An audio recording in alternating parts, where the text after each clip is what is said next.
Hello guys, स्वागत है आप सभी का आपके अपने यूट्यूब चैनल एजुकेशनल ज्ञान मैथ्स में।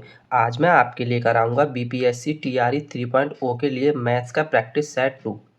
आज की इस क्लास में मैंने जो भी क्वेश्चन लिए हैं वो सभी पीवाईक्यू क्वेश्चन है और इस एग्जाम के पर्पज़ से काफ़ी इंपॉर्टेंट क्वेश्चन है, तो वीडियो के साथ लास्ट तक बने रहिएगा। चलिए आज की क्लास को स्टार्ट करते हैं। देखते हैं क्वेश्चन नंबर 1।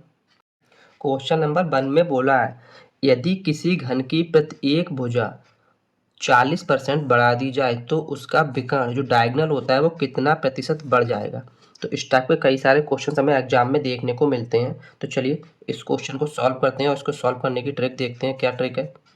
अगर ऐसा क्वेश्चन आपको एग्जाम में मिलता है तो हमें करना क्या है, जो ये परसेंटेज दी है, ठीक है, क्या दिया है, इसकी जो घन की प्रत्येक भुजा है ए, इससे कितना 40% अगर बढ़ा देंगे तो इस परसेंटेज का हम लिखते हैं फ्रैक्शनल वैल्यू। तो 40 की अगर फ्रैक्शनल वैल्यू निकालेंगे तो 40/100, तो यहाँ से इसे काटेंगे तो क्या कटेगा, 20 दूनी 40 और 20 पंजे 100, मीन्स 2/5 कितना होगा, 2/5। अब यहाँ से हमें क्या देखना है, ये जो अपॉन में आता है ये इसकी इनिशियल वैल्यू होती है। क्या होती है, इनिशियल वैल्यू, मतलब स्टार्टिंग में कितना था। अब इनिशियल 5 था, 40% बढ़ाया, मतलब ऊपर जो आता है वो इंक्रीमेंट आता है, कितना हमने बढ़ाया है, ऊपर क्या आता है, इंक्रीमेंट, नीचे इनिशियल वैल्यू, ऊपर इंक्रीमेंट। मतलब 5 थी, 5 में 2 बढ़ा देगी तो अब कितनी हो जाएगी, अब भुजा 7 हो जाएगी। इनिशियल 5 थी। क्लियर है, समझ में आया मैंने क्या किया, यहाँ पे इसकी फ्रैक्शन वैल्यू निकाली। जो अपॉन में आता है वो जो इसकी इनिशियल स्टार्टिंग में जो प्रारंभिक वैल्यू थी वो होती है। इंक्रीमेंट कितना हुआ, 2 का, ऊपर जो आता है वो इंक्रीमेंट होता है। तो जब 5 में 2 हमने ऐड किया तो कितना, अब कितनी होगी, 7 होगी इसकी भुजा, अपॉन में 5, दोनों का डिफरेंस निकालते हैं। डिफरेंस कितना है, 2। तो हमें निकालना क्या है कि उसका विकर्ण कितना प्रतिशत बढ़ जाएगा। तो अगर विकर्ण का कितना प्रतिशत बढ़ जाएगा ये हमें फाइंड करना है। तो क्या करते हैं, जो डिफरेंस आया है 2, ये आप ऊपर लिखते हैं, अपॉन में इनिशियल कितना था 5, अपॉन में 5 इंटू 100 से, 100 से क्यों मल्टीप्लाई, क्योंकि हमें प्रतिशत में निकालना है। यहाँ से सॉल्व करेंगे तो क्या मिलेगा, 20 पंजे 100 और 20 दूनी 40, तो 40% क्या होगा हमारा इस क्वेश्चन का answer, option number A. Clear है, अगर ये क्वेश्चन आपको एग्जाम में मिलता है तो आप इसको इसी तरह से सॉल्व करेंगे। वीडियो को लाइक एंड शेयर कीजिए और अगर क्लास अच्छी लगे तो चैनल को सब्सक्राइब कर लीजिए। चलिए नेक्स्ट क्वेश्चन देखते हैं। क्वेश्चन नंबर 2 में बोला है, यदि किसी घन की प्रत्येक भुजा 30% बढ़ा दी जाए तो उसकी संपूर्ण पृष्ठ क्षेत्रफल में कितने प्रतिशत की वृद्धि होगी, ये हमें निकालना है। अच्छा क्वेश्चन है, चलिए इस क्वेश्चन को सॉल्व करते हैं और इस क्वेश्चन को सॉल्व करने की ट्रिक देखते हैं। इससे जो प्रीवियस मैंने क्वेश्चन कराया है सेम उसी कॉन्सेप्ट पे बेस्ड ये क्वेश्चन है। इसने यहाँ पे जो परसेंटेज दिया है वो हम यहाँ पे इसकी लिखेंगे फ्रैक्शनल वैल्यू। तो 30% की अगर फ्रैक्शनल वैल्यू देखेंगे तो 3/10 आएगी। अपॉन में जो आता है वो मैंने आपको बताया क्या होता है, इनिशियल वैल्यू, जो इसकी प्रारंभिक वैल्यू वो होती है, ऊपर हमारा इंक्रीमेंट आता है। ठीक है, ये मैं आपको बता चुका हूँ। तो यहाँ से अगर हम देखेंगे, अभी स्टार्टिंग में भुजा कितनी थी, 10 थी, 3 का इंक्रीमेंट हो गया तो अब क्या होगी, 13 भुजा होगी, अपॉन में 10। अब यहाँ से हमें देखना क्या है, क्वेश्चन में उसने हमसे पूछा क्या है कि उसकी संपूर्ण पृष्ठ क्षेत्रफल में कितने प्रतिशत की वृद्धि होगी। ठीक, अब यहाँ से घन का संपूर्ण पृष्ठ क्या होता है, 6a², ये होता है ना। तो यहाँ से हम a की जगह पे क्या 13 है और इनिशियल कितनी 10 थी, तो यहाँ से सॉल्व करेंगे तो हमें क्या मिलेगा, 6a1² अगर आप सपोज कर लें, अपॉन में 6a2² सपोज कर लें तो 6 से 6 कट जाएगा। a1 की जगह पे 13 है और a2 की जगह पे 10 है, तो यहाँ से अगर सॉल्व करेंगे तो 13 13 169 अपॉन में 100, इन दोनों का अगर डिफरेंस निकालेंगे तो डिफरेंस कितना निकलेगा, 69। ठीक, अब परसेंटेज वृद्धि निकालने के लिए हम क्या करते हैं, जो डिफरेंस आया है उसको ऊपर लिखते हैं, अपॉन में इनिशियल वैल्यू 100 इंटू मल्टीप्लाई करा देते हैं 100 से, तो 100 से 100 कट जाएगा। यहाँ क्या मिल जाएगा, 69%, जो क्या होगा हमारा इस क्वेश्चन का right answer, option number C. Clear है। नेक्स्ट क्वेश्चन नंबर 3 में बोला, यदि किसी घन की प्रत्येक भुजा 20% बढ़ा दी जाए तो उसके आयतन में कितने प्रतिशत की वृद्धि होगी, ये हमें निकालना है। तो चलिए इस क्वेश्चन को सॉल्व करते हैं, ट्रिक देखते हैं इसकी। मैंने यहाँ पे जो भी क्वेश्चन लिए हैं वो सभी इसी टॉपिक से लिए हैं। मतलब कितना परसेंटेज इंक्रीमेंट कर दिया जाए। ठीक है, तो चलिए इस क्वेश्चन को सॉल्व करते हैं। इसने भुजा कितना 20% बढ़ाई है, तो हम क्या करते हैं 20% की अगर फ्रैक्शनल वैल्यू लिखेंगे तो 1/5 होगा, 1/5। नीचे हमारा क्या आता है इनिशियल, ये मैंने आपको बता रखा है। ऊपर क्या आता है इंक्रीमेंट, नीचे इनिशियल ऊपर इंक्रीमेंट होता है। तो 5 थी, 5 में 1 का इंक्रीमेंट हुआ तो अब कितना हो गया 6 हो गई। 6/5 निकालना क्या है, आगे हम क्वेश्चन देखते हैं। उसने किसमें आयतन में पूछा है कितना परसेंटेज की वृद्धि होगी। तो आयतन क्या होता है भुजा का क्यूब घन का, तो 6 का क्यूब करेंगे तो 6 छंग 36 छंगा 216 और 5 25 पंजे 125। ये इनके आयतन का क्यूब हो, सॉरी इनके आयतन का रेशियो हो गया। दोनों का निकालते हैं डिफरेंस, तो डिफरेंस कितना होगा 216 और 125, तो इसमें डिफरेंस मिल जाएगा हमें 91। ठीक है, अब निकालना क्या है हमें दोनों के आयतन में कितने प्रतिशत की वृद्धि हुई है। तो परसेंटेज हम वृद्धि निकालते हैं, परसेंटेज वृद्धि निकालेंगे तो क्या करते हैं जो डिफरेंस हुआ है उसको ऊपर लिखते हैं, अपॉन में इनिशियल 125 इंटू 100 से क्या करते हैं मल्टीप्लाई। इसे हम काटेंगे तो क्या होगा 25 पंजे 125 और 25 चौका 100। यहाँ से 4 एकम 4 और 4 नेम 36, 364/5 है।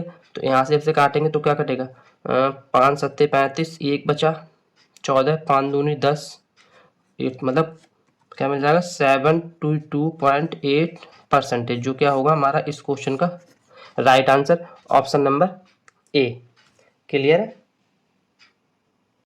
नेक्स्ट क्वेश्चन नंबर 4 में बोला यदि किसी बेलन की त्रिज्या 35% बढ़ा दी जाए तो उसका आयतन कितना प्रतिशत बढ़ जाएगा, ये हमें निकालना है। तो चलिए इस क्वेश्चन को सॉल्व करते हैं। इसकी ट्रिक क्या है देखते हैं।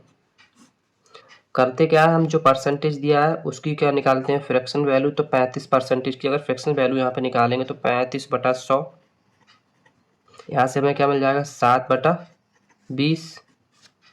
ठीक है, अब करते क्या है जो अपॉन में मेरा वो हमारा क्या होता है इनिशियल वैल्यू, और जो ऊपर मिलता है वो क्या होती है इंक्रीमेंट। तो जब इनिशियल में इंक्रीमेंट ऐड करेंगे तो कितना हो जाएगा 27/20। मीन्स पहले हमारी 20 थी रेडियस, अब कितनी 27 हो गई।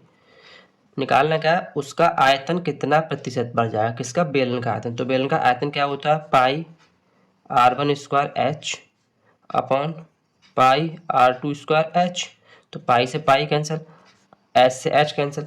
यहाँ से जब हम निकालेंगे r1² 27 का जब स्क्वायर निकालेंगे 27 का तो कितना होता है 729 अपॉन में 20, 20 में 400, दोनों का निकालेंगे डिफरेंस तो कितना 329।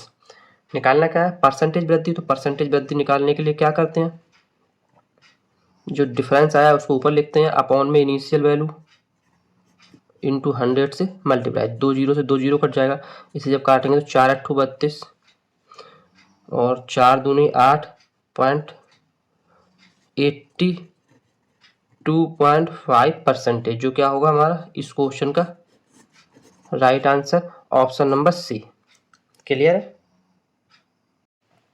नेक्स्ट क्वेश्चन नंबर 5 में बोला है दो शंकु की त्रिज्या 1:2 के अनुपात में है एवं उनकी ऊंचाइयां 3:5 के अनुपात में है, तो इन शंकु के आयतनों में क्या अनुपात होगा। निकालना क्या है हमें आयतनों का अनुपात, मतलब B1:B2 फाइंड करना है, R1:R2 और H1:H2 हमें गिवन है। तो यहाँ से अगर हम निकाल लेंगे शंकु का आयतन क्या होता है B1/B2। ये सब आपको लिखना नहीं है वहाँ पे एग्जाम में, मैं आपके लिए यहाँ पे इसके क्या बेसिक फॉर्मूला है वो याद कराने के लिए सब लिख के बता रहा हूँ। आप सीधा यहाँ से जो ट्रिक है वो मैं आपको बताऊंगा आपको कहाँ से सॉल्व करना है। तो इसका जो आयतन होता है 1/3 पाई r1² h1 अपॉन 1/3 पाई r2² h2। यहाँ से 1/3 से 1/3 कट जाएगा, पाई से पाई कट जाएगा। यहाँ से हमें क्या मिलेगा r1/r2 का होल स्क्वायर इंटू h1/h2। तो अगर इस टाइप का आपको क्वेश्चन मिलता है तो आपको सीधा यहाँ से सॉल्व करना है। करना क्या है जो रेडियस का रेशियो दिया है उसको लिखना है, स्क्वायर करना है उसका, इनटू में जो हाइट है उसका रेशियो लिखना है और फिर सॉल्व कर देना है। हमें क्या मिल जाएगा उसके वॉल्यूम उसके आयतनों का अनुपात। तो अगर आपको एग्जाम में मिलता है तो आपको सीधा यहाँ से सॉल्व करना है, जो रेशियो दिया है उसको लिख के सॉल्व कर देना। आपको ये सब नहीं लिखना है, ये मैंने इसलिए कराया है क्योंकि आपको इसका जो बेसिक है, इसका जो फॉर्मूला होता है वो आपको याद रहे। तो यहाँ सॉल्व करेंगे तो हमें क्या मिलेगा, 3 और इधर 2 दूनी 4 हो जाएगा, तो 5 चौक 20। तो यहाँ से क्या मिल जाएगा 3:20, जो क्या होगा हमारा इस क्वेश्चन का right answer option number B. Clear है। नेक्स्ट क्वेश्चन नंबर 6 में दिया है, किसी बेलनाकार जार के व्यास में 25% की वृद्धि की जाती है, इस जार की ऊंचाई में कितने प्रतिशत की कमी की जाए। किसमें, हाइट में क्या हो रही है, कमी की जानी चाहिए, ताकि इसके आयतन में कोई बदलाव ना हो। अगर इस टाइप का आपको क्वेश्चन मिलता है इसमें उसने बोला हो कि उसके आयतन में कोई डिफरेंस ना हो, तो इस टाइप के क्वेश्चन को हम सॉल्व कैसे करते हैं, चलिए देखते हैं। जो बेलनाकार जार है, बेलन का आयतन क्या होता है, बी, वॉल्यूम होता है, हम सब जानते हैं, पाई आर स्क्वायर एच होता है। क्लियर है ना। तो यहाँ पे परसेंटेज कितनी दी है, 25%। क्या वृद्धि की जा रही है, इसकी फ्रैक्शन वैल्यू लिखेंगे तो 1/4, मतलब इनिशियल कितनी है, ये हमारे नीचे इनिशियल होती है, ऊपर इंक्रीमेंट होता है, ये मैंने आपको बता रखा है कई बार। 4 इनिशियल थी, 1 का इंक्रीमेंट हुआ, अब कितनी 5 हो गई, 5/4। तो यहाँ पे बस हमें देखना है किसमें, सॉरी व्यास में, डी जो दिया है डी में वृद्धि की जा रही है, व्यास में, रेडियस में आया। अब यहाँ पे अगर हम रेडियस निकालेंगे तो रेडियस क्या हो जाएगी, 5/2, और इसको जब हम 4/2 करेंगे तो 2 हो जाएगी। ये जो हमें मिला है ये R2 मिलेगा, ये जो मिलेगा वो R1, क्योंकि इनिशियल जो होती है वो हमारी R1 है और ये R2 है। निकालना क्या है हमें कि इसके हाइट में कितने प्रतिशत की कमी हो जाएगी, मतलब H में हमें निकालना है, H1 रेशियो H2 निकालना है, ये हमें फाइंड करना है। तो इसके लिए हम करेंगे क्या, यहाँ पे जो इनिशियल कितनी 2 थी, ठीक है, अपॉन में 5/2। के लिए समझ में आया, निकालना क्या है, पाई आर स्क्वायर एच निकालना है। यहाँ इनका स्क्वायर करेंगे, क्यों करेंगे, क्योंकि यहाँ पे जो वॉल्यूम है उसमें आर का स्क्वायर है, तो 2 का स्क्वायर और 5/2 का स्क्वायर। यहाँ से जब सॉल्व करेंगे तो क्या हो जाएगा, 4 इंटू, जब ये ऊपर आएगा तो 4/25, तो 4 चौक 16/25, दोनों का डिफरेंस कितना 9 का है, डिफरेंस 9 का है। ठीक है, हमें निकालना का है कितने परसेंटेज की कमी होगी। तो जब परसेंटेज निकालते हैं कमी, तो उसे क्या कहते हैं, डिफरेंस आता है उसे ऊपर लिखते हैं, अपॉन में इनिशियल कितना है 25 इंटू 100, यही करते हैं। यहाँ से सॉल्व करेंगे तो क्या मिलेगा, 25 चौका 100 और 9 चौक 36, 36% क्या होगा हमारा इस क्वेश्चन का right answer option number C. Clear है। नेक्स्ट क्वेश्चन नंबर 7 में बोला है, यदि किसी शंकु की त्रिज्या क्या रेडियस 15% बढ़ा दी जाए तो उसका वक्र पृष्ठ क्षेत्रफल, तो शंकु का वक्र पृष्ठ क्षेत्रफल क्या होता है, पाई आर एल। अगर मैं यहाँ पे आपको बना के दिखाऊं शंकु का एक डायग्राम इस तरह से, ठीक है, ये कुछ शंकु को सपोज कर लो। क्लियर है। तो यहाँ पे ये जो होता है ये एच होती है, ये यहाँ से लेके यहाँ तक की ये रेडियस होती है आर, और ये त्रिज्या की ऊंचाई एल होती है। तो शंकु का वक्र पृष्ठ क्या है, पाई आर एल, इसका क्षेत्रफल कितना प्रतिशत बढ़ जाएगा ये हमें निकालना है। तो चलिए सॉल्व करते हैं इस क्वेश्चन को। ट्रिक क्या है, जो परसेंटेज दी है उसकी हम रेशियो, जो फ्रैक्शन वैल्यू है वो लिखते हैं। तो 15/100, यहाँ से क्या मिल जाएगा हमें 3/20। ठीक है, नीचे जो मिलता है वो इनिशियल वैल्यू होती है, ऊपर जो मिलता है वो इंक्रीमेंट होता है। तो यहाँ से कितना हो जाएगा 23/20। क्लियर। निकालना क्या है कि वक्र पृष्ठ में कितना प्रतिशत की वृद्धि हो जाएगी। तो अगर हम परसेंटेज इंक्रीमेंट निकालते हैं तो वो कैसे निकलेगा, इन दोनों में देखते हैं डिफरेंस कितना है, 3 का, 3 का डिफरेंस है, इनिशियल कितना 20 है, इंटू 100। तो यहाँ से अगर सॉल्व करेंगे तो 20×5 100 और 5 3 15, तो 15%। ये क्या होगा हमारा इस क्वेश्चन का right answer option number A. Clear. इस क्लास में मैंने जो भी क्वेश्चंस कराए हैं वो सभी पी बाई क्यू क्वेश्चन है और लास्ट 10 ईयर के पेपर्स को एनालिसिस करके मैंने एक क्लास बनाई है, तो वीडियो के साथ लास्ट तक बने रहिएगा। चलिए नेक्स्ट क्वेश्चन देखते हैं। क्वेश्चन नंबर 8 में बोला है, यदि दो संख्याओं का गुणनफल 2160 है और एचसीएफ 6 है, तो एचसीएफ और एलसीएम का अनुपात क्या होगा, ये हमें निकालना है। ठीक है, निकालना हमें क्या है, एचसीएफ अपॉन एलसीएम, ये हमें फाइंड करना। अगर आपको क्वेश्चन में ये पता है हमें निकालना क्या है, तो आधा क्वेश्चन आपके माइंड में ही सॉल्व हो जाता है। तो चलिए क्वेश्चन को सॉल्व करते हैं। यहाँ पे एक बेसिक सा फॉर्मूला आपने पढ़ा होगा, एचसीएफ इंटू एलसीएम बराबर में होता है पहली संख्या इंटू दूसरी संख्या। तो दोनों संख्याओं का गुणनफल हमें दे रखा है, कितना दिया है, 2160। एचसीएफ मासा है, एलसीएम लासा है। तो यहाँ से हमें एचसीएफ भी पता है, तो एलसीएम यहाँ पे हम निकालेंगे तो क्या मिल जाएगा, 2160 अपॉन में एचसीएफ कितना दे रखा है, 6।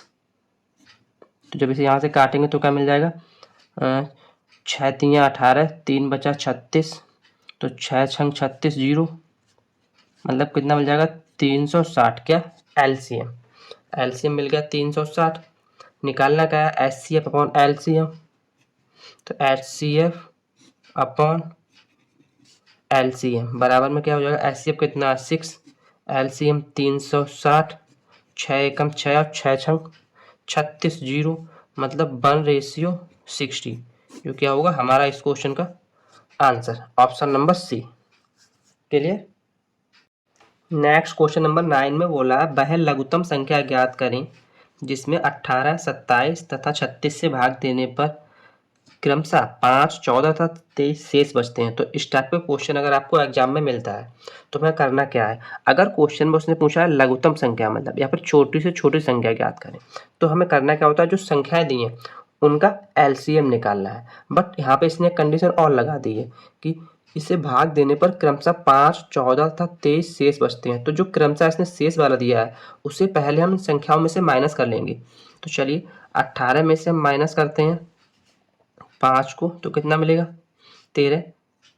27 में से 14 माइनस करते हैं तो यहाँ 27 में यहाँ भी हमें 13 मिल जाएगा, और 36 में से 23 जब माइनस करेंगे तो यहाँ भी हमें कितना, 13 मिलेगा। मतलब जब हम इन संख्याओं को इसमें से माइनस कर रहे हैं तो सेम 13 हमें क्या मिल रहा है, शेष। अब क्या करेंगे, ये जो संख्याएं दी हैं इनका हम निकालेंगे एलसीएम। तो जब यहाँ पे एलसीएम निकालेंगे इन संख्याओं का, किसका, 18, 27 और 36, तो इनका एलसीएम निकाल के देखते हैं क्या आएगा। 2 से काटेंगे, 2 ने 18, ये नहीं कटेगा और ये 18 कट जाएगा। 3 से सब कट जाएंगे, 3 तियाँ 9, 3 नेम 27 और 3 छक 18, फिर से 3 से कट जाएगा, 3 एकम 3, 3 तियाँ 9 और 3 दूनी 6। ठीक है, अब यहाँ से अगर हम एलसीएम देखेंगे तो ये हो जाएगा 3 दूनी 6, 6 तियाँ 18, 18 तियाँ 54 और 54 दूनी 108। तो हमें एलसीएम क्या मिल गया, 108। अब हमें जो संख्या निकालनी है, संख्या निकालने को हम क्या करते हैं, जो एलसीएम आता है, जो हमें एलसीएम मिला उसमें से जो ये शेष बचा है, इन सब में जो सेम शेष बचता है उसको एलसीएम में से क्या कर देते हैं, माइनस। माइनस करने के बाद हमें जो मिलेगा वो क्या मिलेगा, इस क्वेश्चन का आंसर। तो 108 में से जब 8 में से 3 जाएगा 5, और 9 में से 10 में से 1 जाएगा 9, मतलब 95। ये हमें क्या मिला, इस क्वेश्चन का right answer, option number B. Clear, समझ में आया। अगर आपको क्वेश्चन मिलता है एग्जाम में तो आप ऐसे ही से सॉल्व करेंगे। नेक्स्ट और आज की इस क्लास का लास्ट क्वेश्चन दिया है, 653x/y ऐसी संख्या है जो 80 से पूर्णतः विभक्त हो तो x + y बराबर क्या होगा, ये निकालना है। तो ये एक अच्छा क्वेश्चन और इस टाइप के कई क्वेश्चन हमें एग्जाम में देखने को मिलते हैं। तो अगर आपको ऐसा क्वेश्चन मिलता है तो हमें करना क्या है, जो इसने नंबर दिया है इससे ये पूर्णतः विभक्त है उसके हम फैक्टर करते हैं। ठीक है, कैसे, प्राइम फैक्टर। तो प्राइम फैक्टर क्या होते हैं, 16 × 80। ठीक है, 16 × 5 = 80 हो गया ये हमारा। अब इसमें करते क्या है, इनमें से हम चेक करते हैं डिविजिबिलिटी रूल। ठीक है, अगर हम 5 से चेक करेंगे तो 5 इसमें y के बराबर हम 5 माने तो y बराबर हम ऐसा क्या रखें जो ये 5 से कट जाए। तो 5 का जो विभाजकता का नियम होता है वो क्या होता है, या तो लास्ट में 0 या 5 हो। तो y बराबर या तो हम 0 रखते हैं या 5 रख सकते हैं। तो यहाँ पे हमें 6 5 3 और y की जगह पे हमने सपोज किया 0 रख लिया। अब यहाँ पे हम 16 से चेक करते हैं कि ऐसा इसमें क्या रखें x बराबर जो ये 16 से कट जाए। तो यहाँ पे अगर आप पुट करके रखें, अगर 1 रखते हैं तो ये 16 से नहीं कटेगा, 2 रखते हैं तब भी नहीं कटेगा। यहाँ पे अगर हम x बराबर 6 रखते हैं, x बराबर क्या 6 रखते हैं, तब ये 5 और 16 दोनों से डिवाइड होगा, 5 से भी डिवाइड हो जाएगा और यही संख्या 6 5 3 6 0 ये 16 से भी पूरी तरह डिवाइड हो जाएगी। हमें चेक क्या करना है, दोनों का जो डिविजिबिलिटी रूल है वो हमें चेक करना है। तो y बराबर हम क्या 0 रखेंगे और x बराबर 6 रखेंगे। अब हम यहाँ पर देखेंगे, अगर हम y बराबर 0 और x बराबर 6 रख के हमें निकालना क्या है, x प्लस y निकालना है। x बराबर हम यहाँ पे 6 रखेंगे और y बराबर 0, तो 6 क्या मिलेगा हमें इस क्वेश्चन का right answer, option number B. अब आप लोग सोच रहे हो मैंने यहाँ पे 5 क्यों रखा, अगर मैं 5 और 6 को ऐड करूँगा तो हमें 11 मिलेगा, बट ऑप्शन में किसी में 11 दिया नहीं है, तो इसलिए हम y बराबर 0 पुट किया है। क्लियर, समझ में आया? तो आज के लिए इतना ही, मिलते हैं कल एक और शानदार क्लास के साथ। थैंक्स।